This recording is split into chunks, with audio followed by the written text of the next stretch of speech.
예수 그리스도의 종 바울은 사도로 부르심을 받아 하나님의 복음을 위하여 택정함을 입었으니, 오늘은 로마서 1장 1절 말씀을 통해서 나는 누구의 종인가 라는 제목으로 하나님의 말씀을 나눠보도록 하겠습니다. 모든 성경은 예수 그리스도를 통해서 하나님 나라를 이루가시는 하나님의 구원 계획을 우리에게 계시하고 있습니다. 이 땅에 살고 있는 모든 사람들이 직면하고 있는 가장 시급하고 중요한 문제는 무엇이겠습니까? 그것은 죄인된 우리가 어떻게 하나님 앞에 어렵담을 받고 영원히 살 수 있는가 하는 문제입니다. 성경은 바로 인간이 자기 스스로 풀 수 없는 이 문제에 대한 해답을 우리에게 계시하고 있습니다. 그 중에서도 로마서는 기독교의 구원론의 핵심인 범죄한 인간은 오직 믿음으로만 하나님 앞에 의롭다함을 받을 수 있다. 즉 이신덕이 혹은 이신칭이 믿음으로 의롭다함을 받게 된다라는 의미죠. 바로 이 기독교의 구원론을 가장 정확하게 설명하고 있는 것이 바로 로마서입니다. 로마서를 통해서 복음을 나누는 가운데 우리 안에 하나님의 복음이 더 깊이 풀어지기를 주님으로 축복합니다. 그래서 먼저 우리가 이 복음의 능력을 누리고 또 우리에게 주신 사명, 곧 이 은혜의 복음을 증거하는 일을 위해서 우리가 기꺼이 우리 한평생 주님께 우리의 생명을 드릴 수 있기를 주님으로 축복합니다. 바울은 로마서를 기록하면서 먼저 자신을 예수 그리스도의 종이라고 소개했습니다. 예수 그리스도의 종 바울은 이렇게 로마서가 시작되죠. 먼저 예수 그리스도라는 말의 의미를 살펴보겠습니다. 예수 그리스도는 초대교회 당시 예수님의 공식적인 칭호로서 예수님을 메시아, 즉 구원자로 믿는 초대교회 성도들의 신앙의 반영이라고 말할 수 있습니다. 우리가 아는 대로 초대교회 성도들은 예수를 그리스도로 고백하는 이 삶 때문에 핍박을 받았으며 심지어 어떤 사람들은 순교를 당하기도 하였습니다. 이사임금 마귀가 정말 싫어하는, 가장 싫어하는 말이 바로 예수가 그리스도라는 이 메시지인 것이 분명합니다. 그러므로 우리가 예수를 그리스도라고 고백할 때 얼마나 큰 능력이 나타나는 것을 알 수가 있죠. 그러니까 예수를 그리스도라고 할 때 예수라는 것은 그분의 이름이고, 그리고 그리스도는 그분의 직분입니다. 예수 그리스도라고 할 때 예수는 이름이고 그리스도는 직분. 마치 바울 사도라고 말할 때 바울은 이름이고 사도는 그의 직분인 것과 같은 것이죠. 예수라는 말의 의미는 여호와는 군시다라는 의미인데, 이 예수는 구약의 여호수아를 헬라어로 표현한 것이죠. 구약의 여호수아를 헬라어로 표현하는 것이 바로 예수입니다. 그리고 이 의미는 여호와는 군시다라는 의미입니다. 예수는 육신의 아버지였던 요셉을 천사가 찾아가서 이런 말을 했습니다. 마태복음 1장 22절에 보면 아들을 낳으리니 이름을 예수라라. 이는 그가 자기 백성을 저희 죄에서 구원할 자이심이라. 바로 이 예수의 이름 안에 이미 그분이 이 땅에 오신 목적이 계시되어 있습니다. 예수님은 자기의 백성을 죄의 권세에서 구원하시기 위해서 오신 분이십니다. 이것이 예수라는 이름의 의미입니다. 자, 그러면 그리스도의 의미가 무엇인지 살펴보겠습니다. 그리스도란 히브리어로 메시아와 동일한 표현으로서 기름 부음을 받은 자라는 의미입니다. 구약시대 때 누구에게 기름을 부어 세웠습니까? 제사장, 왕, 그리고 선자에게 기름을 부어서 하나님의 일을 감당하도록 했습니다. 기름을 붓는다는 것은 성령이 임하는 것을 상징하는데, 하나님의 일을 감당하기 위해서 시험을 받은 왕과 제사장과 선자는 기름 부음이 없이는 결코 하나님의 일을 감당할 수 없다는 의미죠. 그러므로 예수께서 그리스도, 즉 기름 부음을 받은 자라는 말의 의미는 예수님은 제사장이시며 왕이시며 선지자라서 한 분이시지만 왕이시며 선자시며 제사장으로서 하나님과 인간 사이를 중보하는 구원자가 되시는데, 이분은 이 사역을 감당하시기 위해서 성령의 충만을 받으신 분입니다. 이게 예수가 그리스도라는 의미죠. 다시 한번 제가 요약하겠습니다. 왜냐하면 이게 너무나 중요하기 때문에. 구약시대 때 하나님의 일을 감당하여 세운 세 직분자가 있는데 왕, 선지자, 그리고 제사장이죠. 이 하나님의 일을 감당할 수 있도록 기름을 부어 세웠습니다. 그것은 하나님의 일을 감당하기 위해서는 반드시 성령의 충만을 받아야 된다. 그런데 바로 이 세 직분자들은 우리의 구원자로 오실 예수 그리스도에 대한 모형으로서 예수님이 바로 기름 부음 받은 자인 것이죠. 예수님은 한 분이시지만 이 세 직분을 함께 감당하십니다. 즉 왕으로서 그분은 우리를 원수에서 구원하셨고, 또 선지자가 되셔서 우리에게 하나님의 뜻을 계시하셨고, 또 제사장이 되셔서 우리에서 늘 중보하시며, 또 지금도 살아서 아버지의 보좌편에서 우리 위해서 중보하고 계십니다. 그래서 우리가 예수는 그리스도라고 믿음으로 선포할 때 이 고백은 영적인 세계에서는 양날의 칼같이 원수를 무찌르게 됩니다. 그러니 우리가 믿음으로 예수는 주, 예수는 그리스도라고 선포할 때 이렇게 우리가 영적인 세계에서 원수들이 물러가는 것을 우리가 보아야 됩니다. 이제까지 예수는 그리스도라는 의미가 무엇인지 나눠봤습니다. 그런데 바울은 자신이 바로 이 예수 그리스도의 종이라고 고백했습니다. 자, 그러면 그 당시에 종은 어떤 존재였습니까? 우리가 이런 말씀들을 좀 깊이 살펴보면서 우리가 예수 그리스도의 종이 됐다는 말이 뭔지 우리 마음 가운데 새기고 우리가 주님을 섬길 때 우리 신분에 합당하게 우리 주님을 섬겨야 되겠습니다. 바울은 자신이 예수 그리스도의 종이라고 표현했는데, 종에 해당하는 헬라어 둘로스의 기본적 의미는 노예입니다. 노예. 그 당시 노예는 오직 주님의 명령에 따라 움직이는, 즉 자신의 의사를 전혀 내세울 수 없는 신분이었습니다. 그리고 노예에게는 자기가 섬기고 싶은 주인을 선택할 권리도 없었습니다. 인품에 뛰어나서 정말 섬기고 싶은 주인이었어도 그 주인이 자기를 값을 사고 사주지 않으면 결코 그 주인을 섬길 수 없었습니다.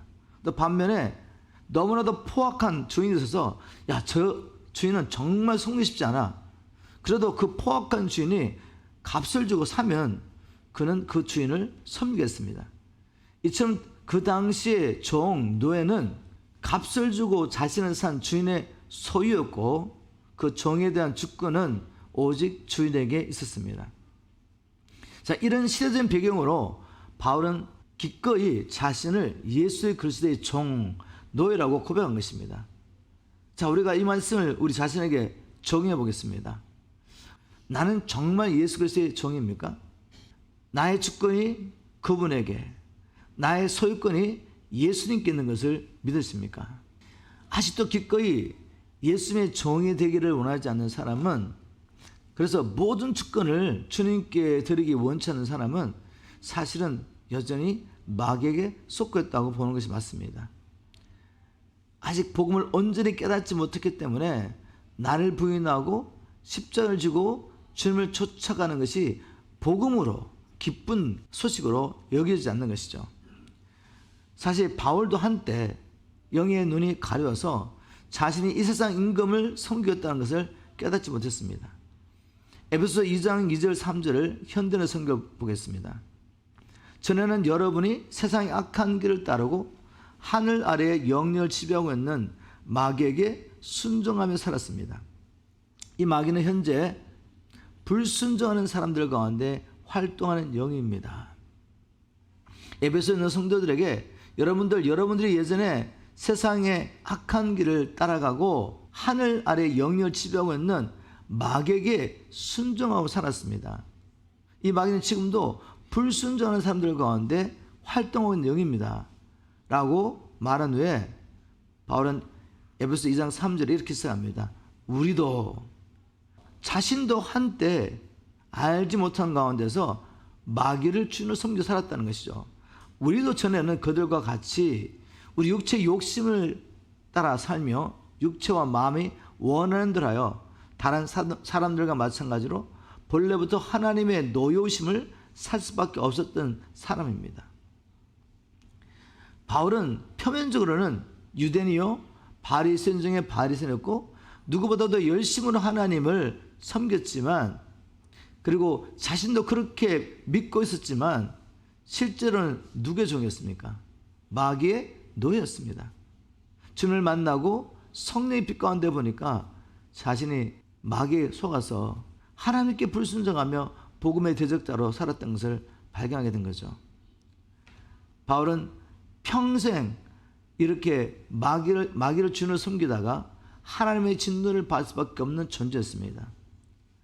그러나 바울 자신으로서는 이 사실을 알지 못했고, 혹 이 무슨 사실을 알아도 할지라도 자기 스스로 힘으로는 마귀의 종된 상태에서 자신을 해방할 수 없었습니다. 왜냐하면 주권이 자기에게 있지 않았기 때문에, 소유권이 자기에게 있지 않았기 때문에. 이것이 바로 그 당시에 종의 형편이었습니다. 종은 자기에게 아무런 소유권과 주권이 없었습니다. 오직 소유권이 주인에게 있었죠. 자, 이런 바울을 예수 그리스도께서 자신의 핏값을 지불하고 사주시고 주님의 소유 삼아주신 것입니다. 고린도전서 6장 19절에 여러분의 몸은 여러분 자신의 것이 아니라 하나님에게서 받은 것으로 여러분 안에 계시는 성령님의 성전이라는 것을 모르십니까? 하나님은 값을 치르고 여러분을 사셨습니다. 바울은 고린도에 있는 성도들에게 여러분의 몸은 여러분의 것이 아닙니다. 하나님의 성전인데 여러분의 몸을 하나님의 성전 삼기 위하여 하나님께서 값을 지불하고 여러분을 사셨습니다 라고 선포하고 있습니다. 도대체 예수님께서는 우리를 사시기 위하여 어떤 값을 지불했습니까? 계시록 1장 5절에 보니까 우리를 사랑하사 그의 피로 우리 죄에서 우리를 해방하시고, 우리 주님께서 우리를 사시기 위해서 자신의 피를 쏟으셨습니다. 피는 곧 생명이죠. 예수님의 생명값을 지불하시고 우리를 사신 것이죠. 바울을 사시고 우리를 사셔서 마귀의 노예, 마귀의 종됐던 우리를 사주셨습니다. 그래서 주님의 종이 되게 하신 것이죠. 바울은 예수님께서 자신의 핏값을 지불하면서까지 자신을 사주신 목적을 뭐라고 고백했습니까? 로마서 14장 8절 9절에 이렇게 고백했습니다.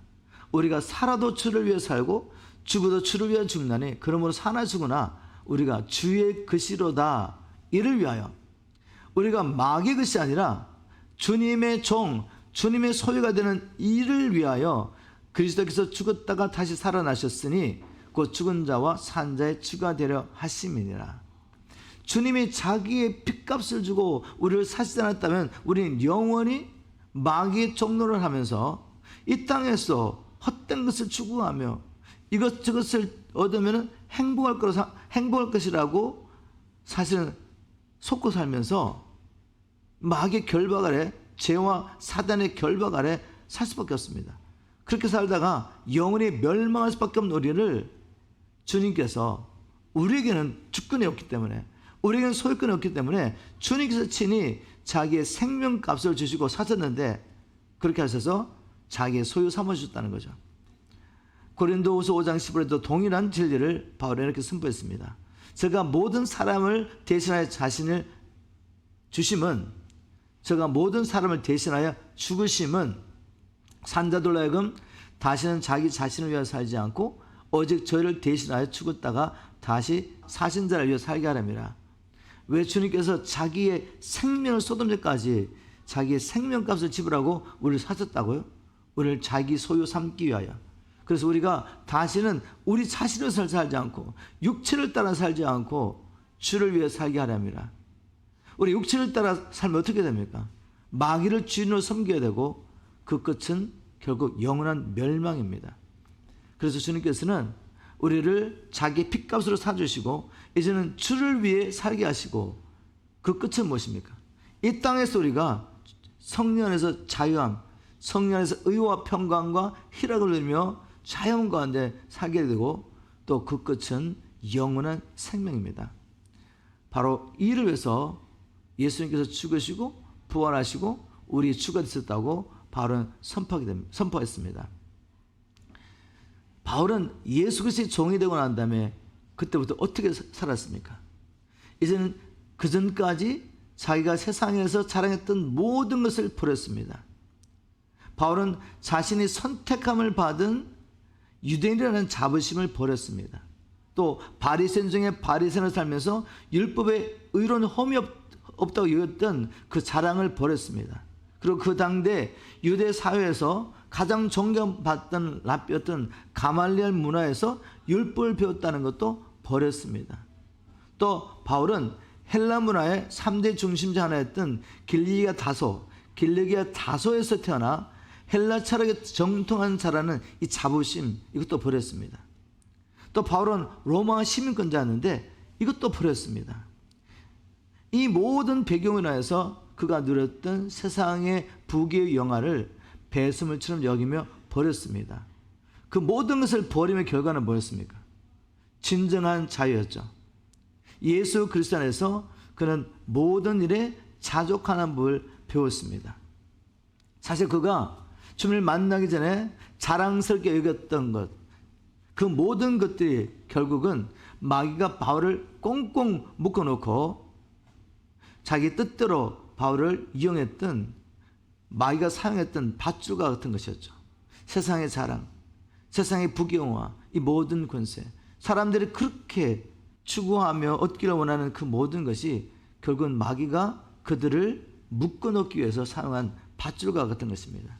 이 모든 것을 버렸을 때 바울은 진정으로 그리스도 예수 안에서 자유를 누리게 되었습니다. 그래서 바울은 나는 예수 그리스도의 종이다 라고 고백할 때 억지로 한 것이 아니라 자원한 심령으로 내가 그리스도의 종이 된 것은 정말 영광스러운이다 라고 고백하면서 그렇게 표현한 것입니다. 나는 예수 그리스도의 종이다. 여러분, 아직도 예수 그리스도의 종이 되는 것이 나의 모든 행복과 자유를 빼앗기는 적이 있습니까? 여러분, 그렇게 생각하는 것이 이 세상인 건 마귀라는 것을 아셔야 됩니다. 우리 안에 역사하는 제 세력, 그는 지금도 네가 그냥 11조 생활하면 되지, 주일 성수하면 되지, 또 교회 무슨 봉사할 일 있으면 나가서 봉사하면 되지, 필요할 때 착한 일 선한 일을 하면 되지, 왜 생명을 하나님 앞에 드리고 모든 것을 하나님 앞에 드려야 되냐고 이렇게 말합니다. 그렇게 하는 것은 네가 행복과 자유를 빼앗기는 것이라고. 그렇지 않습니다, 여러분. 무엇이든지 우리가 세상에서 사랑하고 집착하고 놓지 못한 그 모든 것이 결국 우리를 얽으면은 마귀의 밧줄이라는 것을 믿으시기 바랍니다. 바울은 이것을 알았기 때문에 세상에서 그가 자랑했던 모든 것을 버리고 자유했습니다. 그리고 내가 예수 그리스도의 종이라는 이 사실을 인하여 기뻐하며 영광스럽게 여겼습니다. 성령께서 우리의 마음문을 열어주셔서 이 로마서를 통해서 복음의 비밀이 선포될 때 무엇보다 주님께서 우리를 자기 핏값 주고 사신 그 목적을 깨닫고 그 사랑과 은혜를 깨닫고 남은 생에 복음과 그리스도에서 실제적으로 여러분의 삶을 헌신하며 사시기를 주님을 축복합니다. 그것이 우리에게도 생명이요, 또 이런 삶을 통해 죽어가는 수많은 영혼들을 우리가 살릴 수 있습니다. 열방을 축복하도록 그리스도 예수 안에서 우리를 불러주시는데 남은 생에 정말 열방을 축복하는 축복의 통로 되기를 주님으로 축복합니다. 다시 본문 말씀으로 돌아가서 바울은 자신이 사도로 부름을 받았다라고 고백합니다. 예수 그리스도의 종 바울은 사도로 부르심을 받아. 이 사도라는 말의 의미는 누구누구로부터 보냄을 받은 자라는 의미입니다. 누구로부터 보냄을 받은 자. 누가 보냈겠습니까? 바로 예수 그리스도가 바울을 사도로 불러주셨고 보내주셨죠. 보냄을 받은 자는 보내신 자의 권위를 가지게 되는데 바울은 하늘과 땅의 모든 권세를 가지신 예수님으로부터 보냄을 받았기 때문에 예수의 이름의 권세가 바로 자신의 것이었습니다. 이 권세를 믿음으로 그는 넉넉히 하나님께서 그를 보내신 직분대로 사도의 직분을 감당하며 살 수 있었습니다. 실로 사도행전을 보면 바울이 예수 그리스도의 이름으로 나아가 복음을 전할 때 수많은 기적들이 일어났던 것을 보게 되죠. 사도행전 9장 11절에 하나님이 바울의 손으로 희한한 능을 행하게 하시니 심지어 사람들이 바울의 몸에서 손수건이나 앞치마를 가져다가 병든 사람에게 얹으면 그 병이 떠나고 악기도 나았더라. 예수 이름으로 하나님께서는 바울을 통해 희한한 일들을 행하게 하셨습니다. 그 희한한 일들은 바로 바울이 전하는 메시지가 진리라는 것을 증명한 성령님의 증거였죠. 그 결과로서 사도행전 19장 20절을 보니까 이와 같이 주의 말씀이 힘이 있어 흥왕하여 세력을 얻으니라.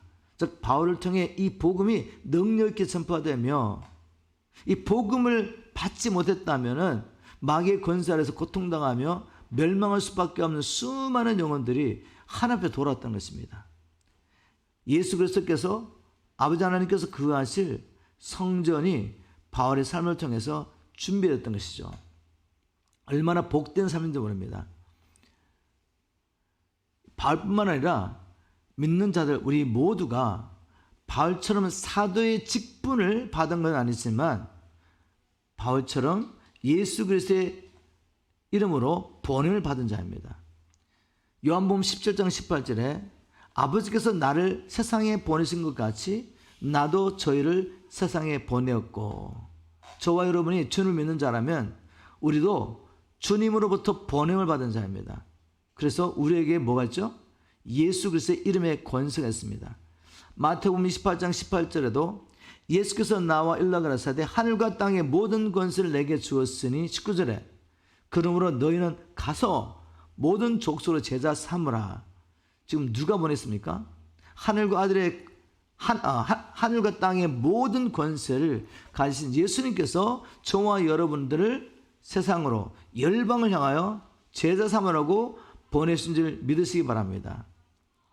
바울은 번영을 받은 예수 그리스도를 통해서 번영을 받았기 때문에 그분의 이름의 권세로 나가서 무엇이든지 구하는 것을 응답받고 그에게 주신 직분, 사명을 다 감당했습니다. 우리 주님께서는 우리에게도 이렇게 약속하셨습니다. 요한복음 16장 23절 24절 내가 진실로 진실로 너에게 이르노니 너희가 무엇이든지 아버지께 구하는 것을 내 이름으로 주시리라. 지금까지 너희가 내 이름으로 아무것도 구하지 아니했으나 구하라 그리하면 받으리니 너희 기쁨이 충만하리라. 저와 여러분에게도 우리도 예수 그리스도를 통해 번영을 받은 자이기 때문에 예수 이름의 권세를 주셨습니다. 그리고 이 이름으로 무엇이든지 구하라. 내가 너희들에게 맡겨진 사명을 감당하기 필요한 무엇이든지 구하면 내가 응답하겠다고 약속하셨습니다. 이 번영을 받은 자들이 예수님을 기도할 때 주님께서 응답하신 사례들이 너무 많이 있는데 그 중에 제가 중국 내륙 선교사들이 하나님 앞에 기도하고 응답받은 내용을 한번 나눠봤으면 좋겠습니다. 중국 내륙의 선교사들은 하나님께 번영을 받았는데 바로 중국 땅에 있는 수많은 이 민족들에게 복음을 증거하라고 번영을 받았죠. 이 중국 내륙에서 사역하던 200명의 선교사들이 중국에서 열린 어떤 회의에서 선교사가 없는 지역에 번영 일꾼이 더 필요하다는 것을 느꼈습니다. 그래서 이 선교사들은 이 문제를 놓고 기도하는 중에 1년 안에 100명의 일꾼과 1만 파운드의 돈이 필요하다는 것을 깨닫고 주님 앞에 간구했습니다. 주님, 우리에게 100명의 선교사를 보내십시오. 그리고 이들을 후원할 1만 파운드를 주십시오. 바로 이렇게 감동을 받고 그들은 1년 내내 날마다 계속해서 이 기도를 함께 하기로 의견을 모았습니다. 이렇게 모든 선교사들이 1년 동안 매일 주님 100명의 선교사들 중국 내륙 선교를 해서 보내주시고 그들을 재정도 후원할 수 있도록 1만 파운드의 재정을 보내십시오 라고 기도했는데 정말 주님께서 그 기도를 1년 안에 응답하십니다. 그래서 100명의 선교사를 다시 보낼 수 있었고 그리고 1만 1000파운드를 주님이 주셨죠. 구하는 이상으로 주신 것입니다. 만일 이 믿음의 선진들 중국 내륙 선교사들이 기도하지 않았다면 일어나지 않을 일. 여러분 100명의 선교사를 1년 만에 세워서 보낸다는 게 가능한 일입니까 여러분? 인간적으로 상식적으로는 불가능하죠. 지금 아무도 보이지 않는데 기도하다 보니까 중국 내륙에 아직도 복음이 전파되지 않는 것에 최소한 100명의 선교사가 더 필요한 걸 안 거죠. 그리고 그들을 후원하기 위해서 최소한 1만 파운드가 필요하다. 그리고 아무것도 없는데 보이지 않는 가운데서 그러나 주님의 약속을 따라 본을 받은 자가 예수의 이름의 건수로 하나님 앞에 1년을 함께 합심을 기도했더니 없었던 게 생긴 겁니다. 여러분, 이런 간증들은 본을 받은 자들이 그들에게 맡겨진 사명을 감당하기 위해서 필요한 것을 주님 앞에 간구했을 때 항상 있었던 일이죠. 우리의 삶 가운데 한번 적용했으면 좋겠습니다. 나는 예수님으로부터 본인심을 받은 자로서 예수 이름의 권세를 믿음으로 사용하며 사명을 감당하고 있습니까? 부르심에 합당한 삶을 살지 못하고 있다면 그 이유가 무엇입니까? 제가 기도하는 것은 뭔가 하면 주님, 바울에게 임했던 이 복음의 계시가 우리에게 임하게 도와주십시오. 이 계시가 바울에게 임했을 때 바울은 어떻게 살았습니까? 복음을 알지 못하는 모든 자에게 빚진 심령으로 살았던 거죠. 그리고 이 은혜의 복음을 전거하기 위해서 자기의 생명도 아끼지 않고 삶을 헌신했습니다. 기꺼이 순교의 제물이 된 거죠. 그 결과는 무엇입니까? 그 당대에도 수많은 영혼들이 하나님을 만났고 영원히 죽을 수밖에 없는 영혼들이 영생을 얻었고 또 그가 살아있을 때 기록한 성령의 감동을 기록한 이 서신서를 통해 지금도 수많은 영혼들이 주를 만나고 있고 바울이 쓴 이 서신서를 통해 특히 로마서를 통해 각 시대마다 하나님의 종들이 영향력 하나님의 종들이 일어나고 있습니다. 이 권세와 영광은 하나님께서 우리에게도 주신 것이죠. 우리가 하늘과 땅의 모든 권세를 가지신 예수님께서 나를, 여러분을 이 세상에 보내셨다. 무엇을 위해서? 열방을 축복하기 위해서. 열방에 주님이 택하신 영혼들을 구원하는 일을 위해서 우리를 보내셨다는 것을 믿으신다면 이제 우리가 해야 할 일은 것입니다. 믿음으로 구하는 것입니다. 이 일을 감당하기 필요한 모든 것을 믿음으로 예수님으로 구하는 것입니다. 성령의 능력이 필요하십니까? 구하십시오. 메시지가 필요하십니까? 예수님으로 구하십시오. 함께 동행할 일꾼이 필요합니까? 구하십시오. 재정이 필요하십니까? 구하십시오. 제가 이 말씀을 묵상하면서 제 삶을 돌아보면서 지난 30년 동안 정말 주님께서 기도응답으로 제게 허락하신 은사를 통해서 제가 여기까지 왔구나 하는 것을 깨닫게 됐습니다. 정말 아무것도 가진 것 없는 사람이었는데 주님을 만나고 난 다음에 제게 하나님 비전을 주셨죠. 내가 이 일을 위해서 너를 불렀다. 이 마지막 때 마지막 추수 열방 가운데 이룰 수 있도록 너는 하나님의 군대를 일으켜라. 30년 동안 복음 하나만 선포했습니다.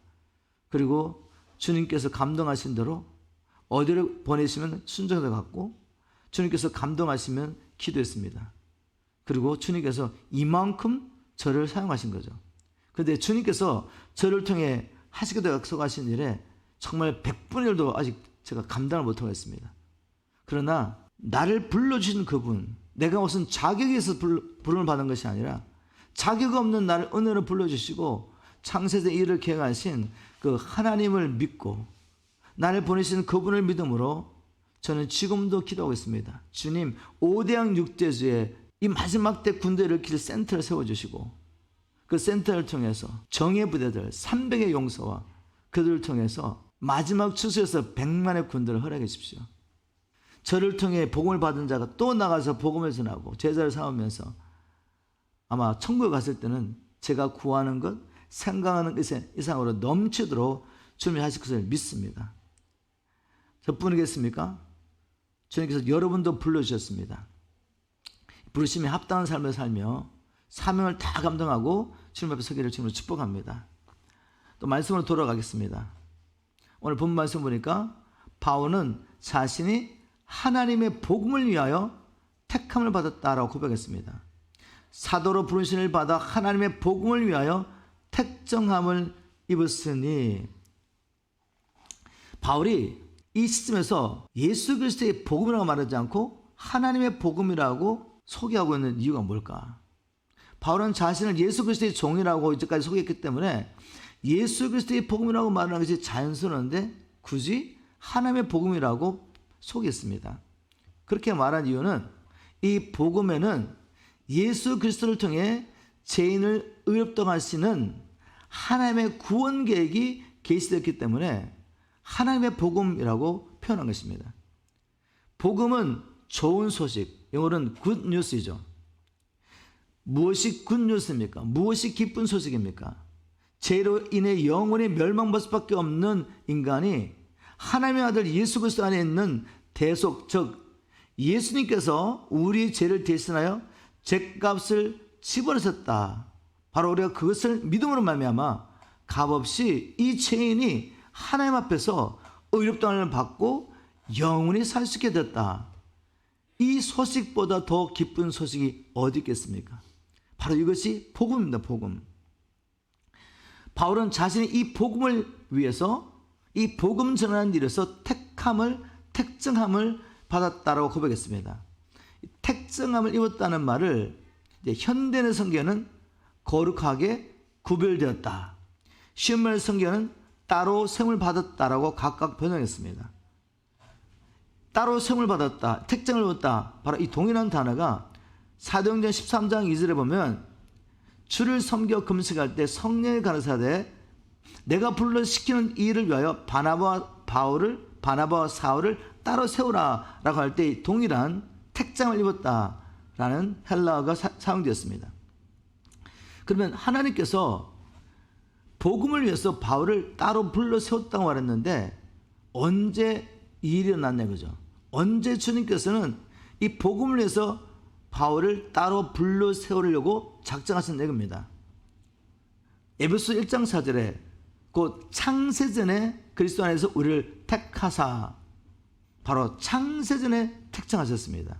그리고 갈라디아서 1장 15절에 보니까 그러나 내 어머니의 태로부터 나를 택정하시고 은혜로 나를 부르신 이가 라는 말을 통해서 어미 뱃속에서부터 바울은 복음 전한 자로 택함을 받은 것입니다. 그런데 여러분, 우리 바울의 삶을 보면 이미 창세전에 그리고 어미 뱃속에서부터 복음을 위해서 택함을 받은 이 바울이 주님을 만나기 전에 어떻게 살았습니까? 디모데전서 1장 13절에 바로 이렇게 고백했습니다. 과거에 나는 복음의 회방꾼이요 박해자요 폭행자였습니다 라고 고백했습니다. 복음에서 택함을 받은 자가 바로 복음의 대적자로 살은 것이죠. 사도행전 26장 9절부터 11절에 그가 주님을 만나기 전에 어떻게 살았는지를 고백하며 이렇게 아그리빠왕에게 이렇게 증거했죠. 나는 전에는 나사렛 예수의 이름을 대적하는 일이라면 발벗고 나서야 할 것으로 생각하고 예루살렘에서 그 일을 직접 감행했습니다. 나는 대제사장들에게서 권한을 받아 많은 성도들을 옥에 가두었으며 또 그들을 죽인 데도 찬성했습니다.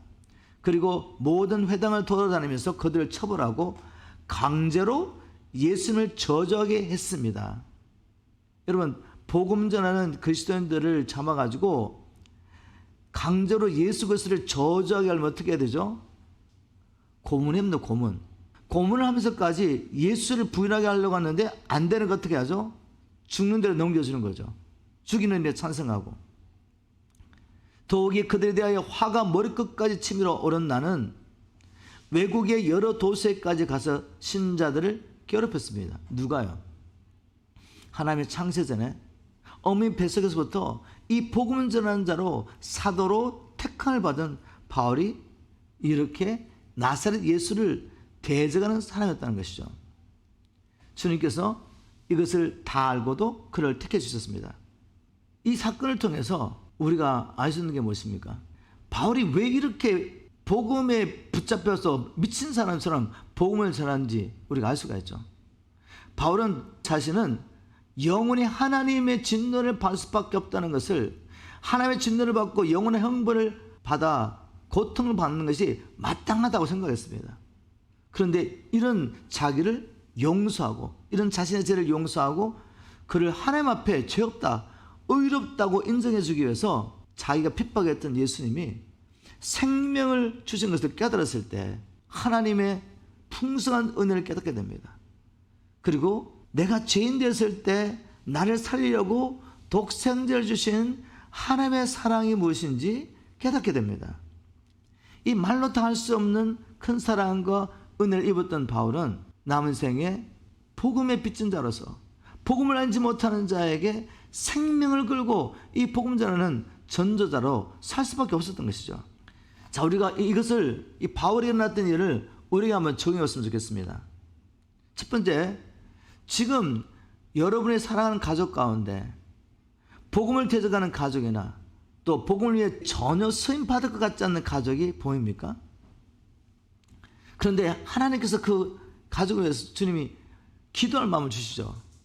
그렇다면 여러분 믿으십시오. 그는 하나님의 택하신 자입니다. 비록 지금 우리 눈에 보기에는 하나님을 대적하는 것 같고 하나님 복음에서 전혀 쓰임받지 않은 것 같지만 하나님께서는 바울을 택하신 것처럼 바로 그 사람을 택했습니다. 그래서 우리 안에 계신 성령께서 그를 위해 기도하게 하고 바로 복음이 필요한 그 사람 옆에 우리를 두신 것이죠. 하나님께서 그를 택하셨기 때문에 그가 속히 하나님의 택하심을 깨닫고 부르심에 합당한 삶을 살 수 있도록 포기하지 않고 기도하시기를 주님으로 축복합니다. 또 한 가지 적용할 것은 우리는 영원히 죽을 수밖에 없는 우리 죄를 용서하시고 우리를 의롭다고 인정해 주시기 위해서 예수님께서 자신의 피를 쏟으신 것을 믿습니까? 주님께서 나와 여러분에게 이 은혜의 복음 전하는 사명을 맡겨주셨다는 것을 믿으시냐 말이죠. 우리는 이 은혜의 복음을 전하는 일을 평생 사명으로 여기고 살고 있습니까?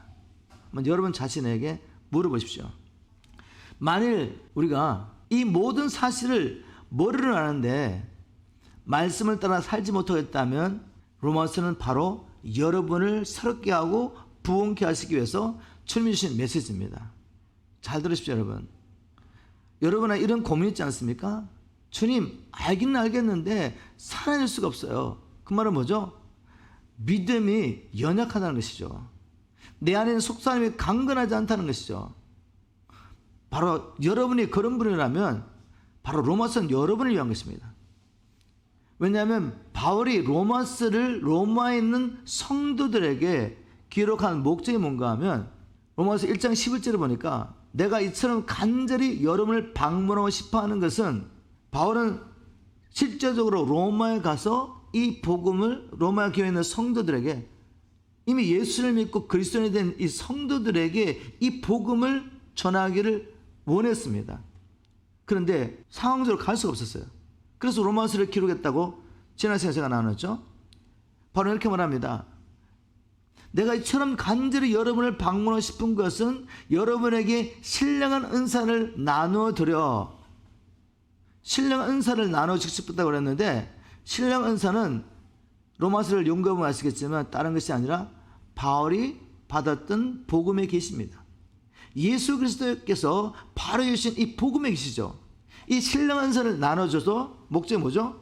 여러분을 더 굳세게 하기 위해서입니다. 우리의 믿음을 강하게 하고 우리로 하여금 부르심에 합당한 삶을 살기에 힘을 주는 것, 그것이 바로 복음의 계시입니다. 우리는 복음을 안다고 생각하면 안 돼요. 내가 성경에 나오는 믿음의 사람처럼 살고 있지 않다면 우리는 마땅히 알아야 할 만큼 복음이 아직 열리지 않은 것이죠. 그런데 로마서를 주신 목적은 이 신령한 은사를 바로 이 복음의 계시, 이것을 우리에게 나눠줘서 저와 여러분에게 나눠주셔서 우리를 온전히 강건케 하여서 로마에 있는 성도들이 우리가 부르심에 합당한 삶을 살게 하기 위한 것이었습니다. 바로 이러한 목적으로 하나님께서 로마서를 통해 우리에게 다시 복음을 알려주기 원하십니다.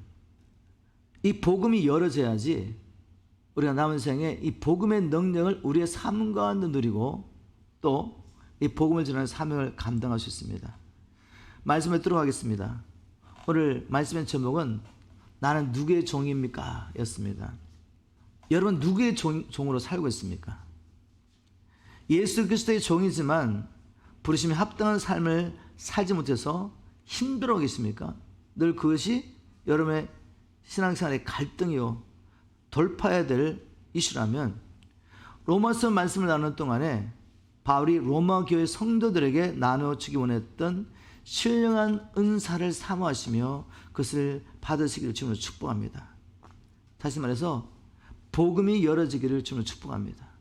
성령께서 지혜와 계시의 영을 우리에게 주셔서 이 복음이 열어지고 우리의 믿음이 더욱 강건해져서 남은 생에 예수 그리스도의 종으로서 기꺼이 은혜의 복음을 전가한 일을 해서 여러분 평생 이 생명을 하나표 드리며 땅끝까지 지금 이곳에서부터 땅끝까지 복음을 전가하며 주님 오실 길을 예배하는 저와 여러분의 삶이 되기를 저는 축복합니다.